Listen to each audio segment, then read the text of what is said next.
Ya, pada awalnya memang saya tidak punya cita-cita dari kecil, itu bukan cita-cita saya menjadi seorang guru. Karena orang tua saya mengharapkan saat itu agar saya menjadi seorang tentara kuat. Karena bapak saya itu seorang tentara. Jadi beliau mengharapkan saya untuk bisa jadi tentara. Namun Allah berkehendak lain. Beliau meninggal saat saya sedang duduk di bangku kelas 2 SMP. Ya, jadi setelah tamat dari SMP, saya bingung. Saya tidak tahu sekolah mana yang harus saya tuju. Saya harus sekolah di mana, gitu kan? Akhirnya kakak saya menganjurkan saya untuk sekolah di SPG, Sekolah Pendidikan Guru. Oke, saya terima. 3 tahun sekolah di SPG, saya jalani, saya sekolah. Selesai tamat dari SPG, saya kembali ke daerah saya semula di Cintamanis. Saya mengajar honor.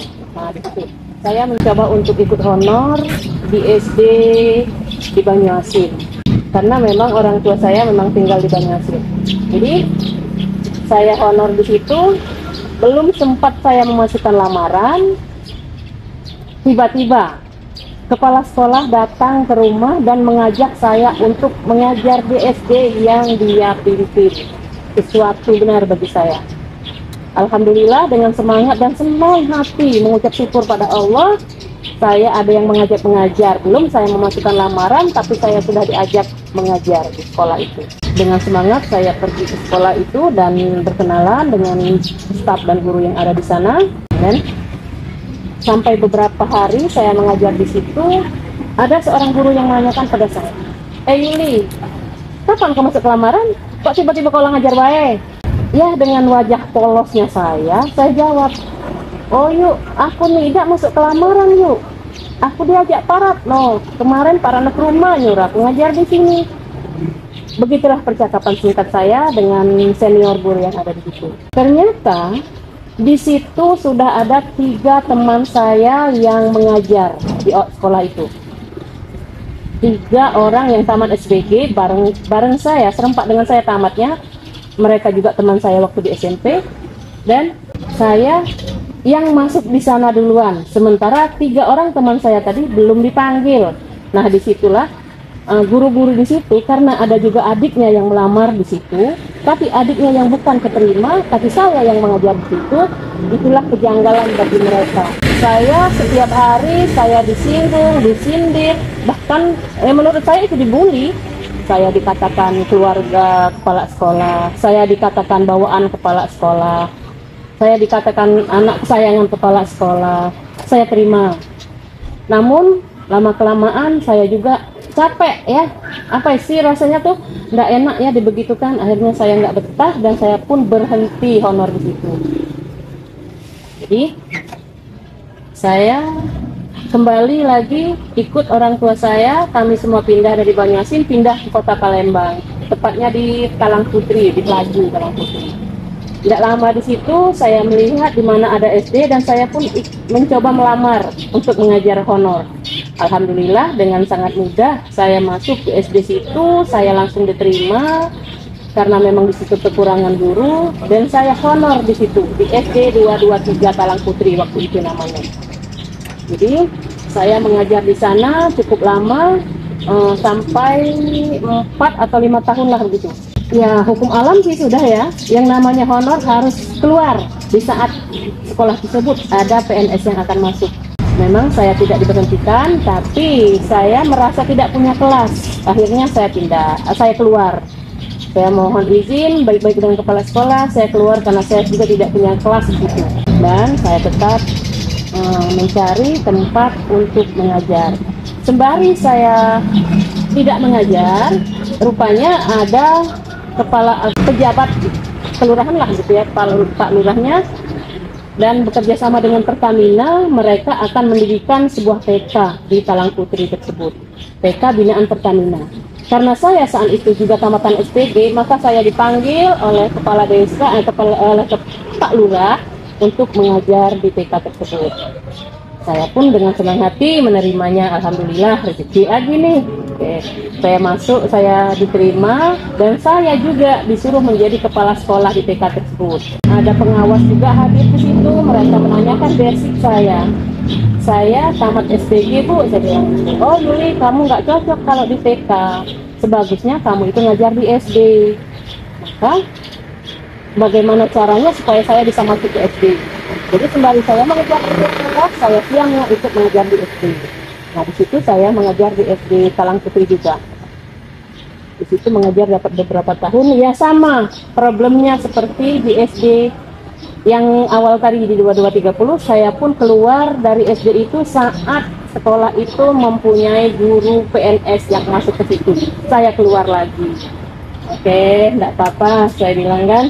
Nah, di situ saya ketemu dengan teman saya yang pernah honor, yang pernah ngajar dulu di PNS, dan saya masih honor. Saya ketemu dengan dia. Saya sudah tidak mengajar lagi. Saya ketemu di pasar dan dia menanyakan, kau ngajar di mana Yuli? Saya bilang, yuk aku tidak ngajar yuk, lah berhenti yuk, olehnya ada PNS yuk, tak biasa lah yuk. Oke, dia bilang, pokoknya besok aku tidak mau tahu, kau besok datang ke SD Ayu di Tegal Jenangun Sano. Ialah SD ini, ialah SD tempat saya mengajar di sini. Di situ saya mengajar bukan pula menjadi guru tetap, hanya menggantikan guru yang akan berangkat haji. Ya oke lah, nggak apa-apa, saya jalani. Selama 1 bulan lebih lah saya ya mengajar di situ, dan guru yang berangkat haji sudah kembali lagi, otomatis saya tidak punya kelas. Nah, sampai itu saya ada tes PNS di 2013, saya ikut tes. Oke, berjalan tesnya sampai pada masanya saya pun pengumuman nama saya tidak ada.